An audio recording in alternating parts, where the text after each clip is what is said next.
Bienvenue sur le 4e épisode de Denkmal, monument du souvenir. Je suis à Saint-Nicolas, Saint-Niklaus, à proximité de Belmont. Derrière moi se trouve le monument, le Denkmal de la bataille de Saint-Niklaus, le Denkmal de Belmont. Ce Denkmal a été inauguré en 1824. Hier fielen den 5. März 1798 im Kämpfe für Freiheit und Vaterland. Le 5 mars, le combat pour la liberté et la patrie. 5 mars 1798. Petite orientation géographique. Derrière ce monument, derrière la forêt, le magnifique lac de Bienne. Puis, au bout du lac de Bienne, la ville de Bienne. Contre nous, la bourgade de Nidau. Prends ma main dans cette direction, le Jura,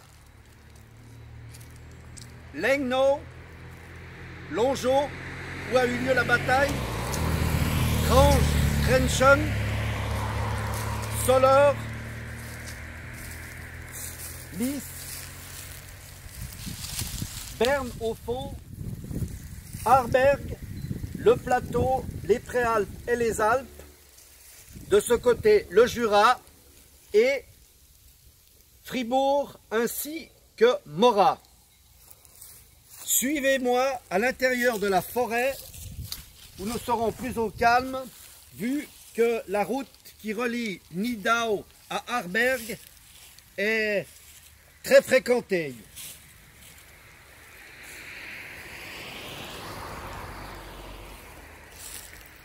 Mais nous sommes là pour parler des événements qui ont eu lieu entre le 2 mars et le 5 mars 1798. Situation générale.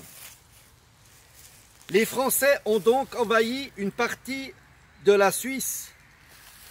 Elle veut s'attaquer à la confédération des 13 cantons. Après la Révolution, et le général Brune a comme plan 2 axes. Axe Genève, Vaud, libérer le canton de Vaud des Bernois, se diriger vers Fribourg et vers Morat.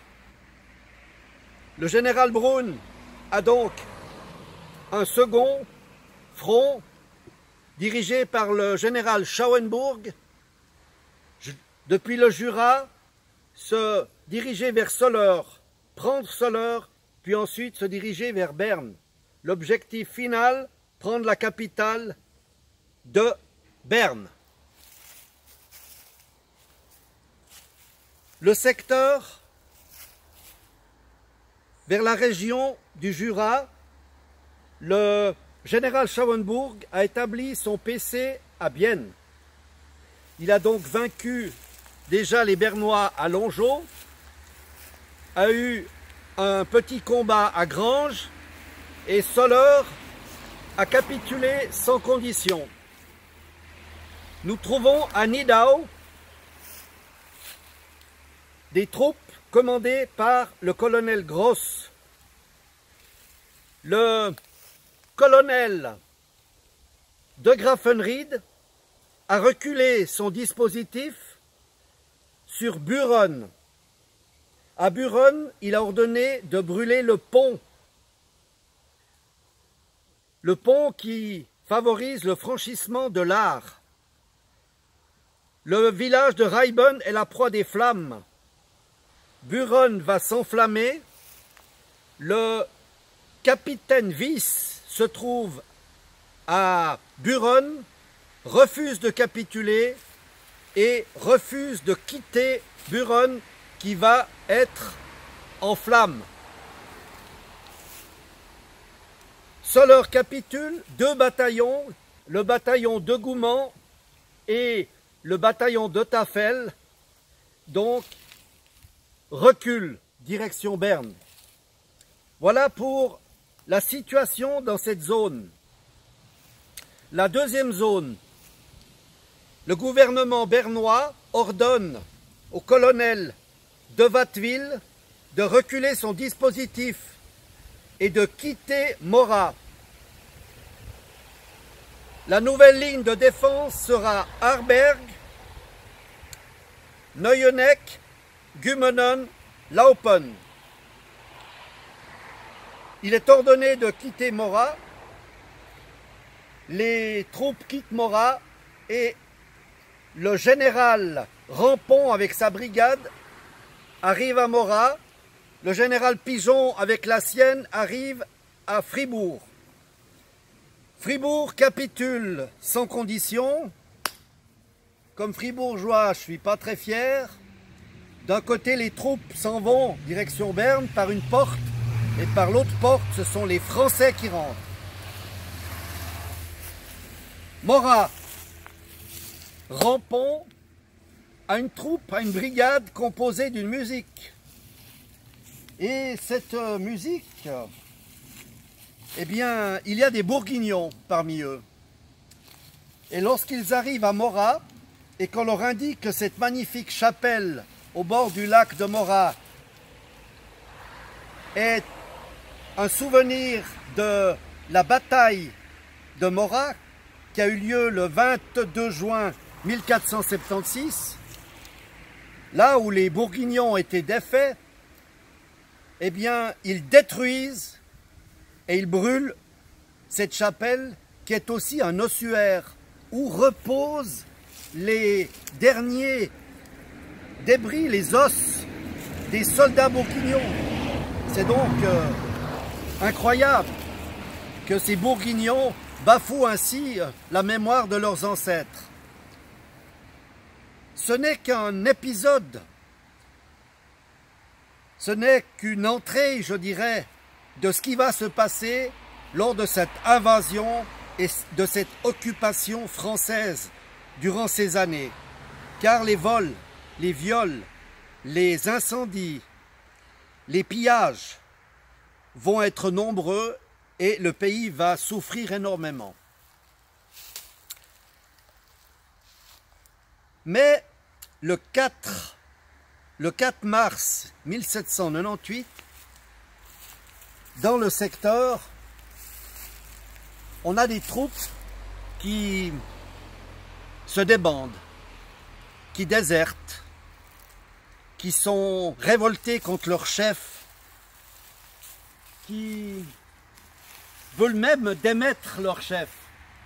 On a l'impression de trahir le pays, on a l'impression de reculer, ou bien on a peur. C'est donc une situation très difficile à gérer. Malgré cela, il y a des officiers qui sont toujours présents et des soldats qui ont envie de se battre. On se bat à Fraubrunnen, on va se battre à Neueneck, on se bat bientôt à Saint-Niklaus et on va se battre au Graholz. Il y en a un qui a peur et qui panique, c'est le colonel Gross qui se trouve à Nidau. Sans ordre, il recule avec sa troupe en direction d'Arberg. Le général d'Erlach, Charles-Louis d'Erlach, va le remplacer immédiatement par le colonel Manuel. Le colonel Manuel se rend donc vers Nidau. Le capitaine Wyss se bat toujours comme un diable à Buren. Et puis, à Arberg, il y a une troupe de Welsh, des Romans. En effet, Isaac Ferdinand Roverea, né à Vevey le 10 février 1763, aristocrate de Vevey, anti-révolutionnaire farouche, car faut-il le rappeler, le pays de Vaud a à petit été, je dirais, mis sous la tutelle des Bernois depuis 1536. ils ont étendu leur canton et leurs privilèges. Une partie des Vaudois s'en portent très bien et sont très contents avec ces messieurs de Berne. Mais une autre partie ont donc voulu la révolution et que le canton de Vaud soit libre. Roverea n'est pas de cela. Il se met à la disposition de Berne. Le 3 février, il crée la Légion romande et il recrute en grande partie dans le canton de Vaud. Cette Légion romande, qui va devenir la Légion fidèle, est composée de 620 militaires, de 26 officiers, de 2 compagnies de grenadiers, de 2 compagnies de mousquetaires et d'une compagnie de chasseurs, ainsi que d'une batterie d'artillerie. Roverea se trouve à Arberg. Il a livré combat le 3 à Bulle.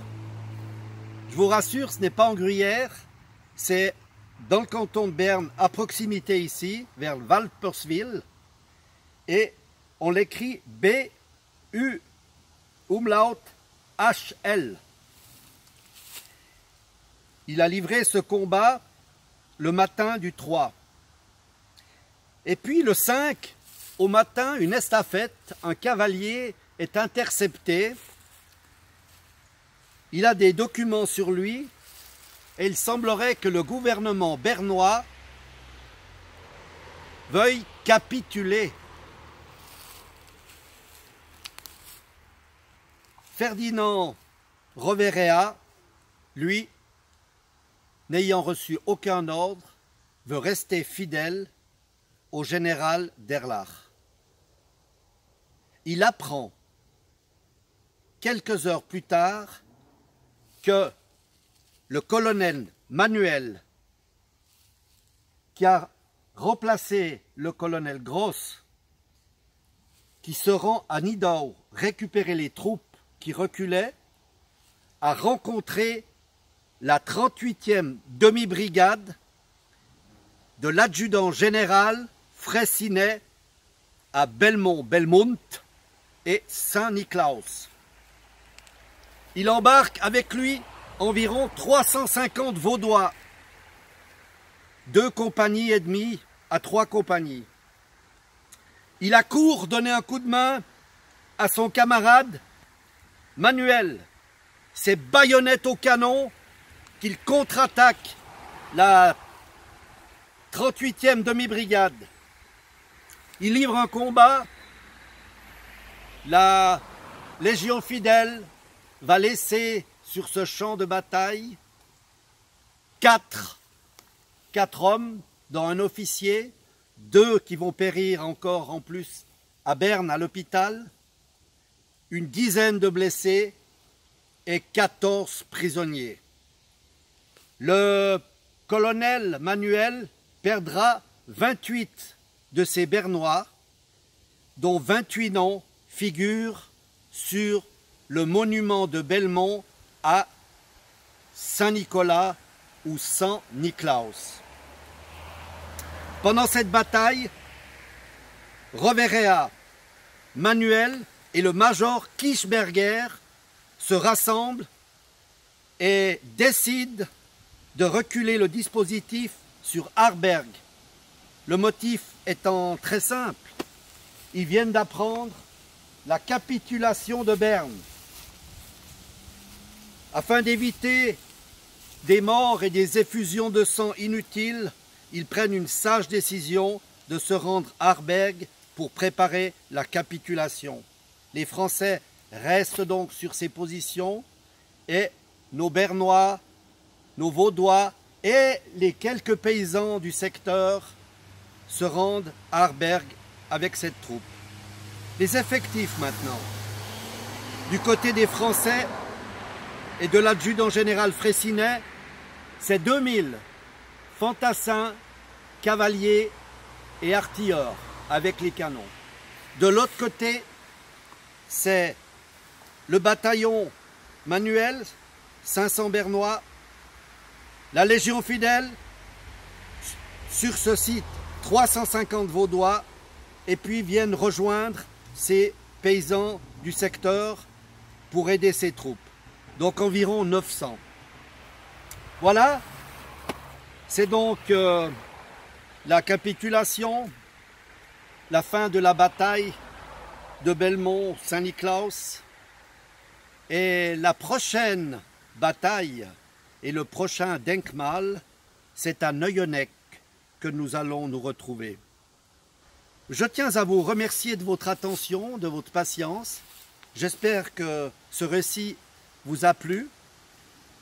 Je rends un hommage particulier à ces Vaudois, à ces Bernois, à ces héros qui se sont battus ici pour leur liberté et pour leur patrie. À bientôt et merci.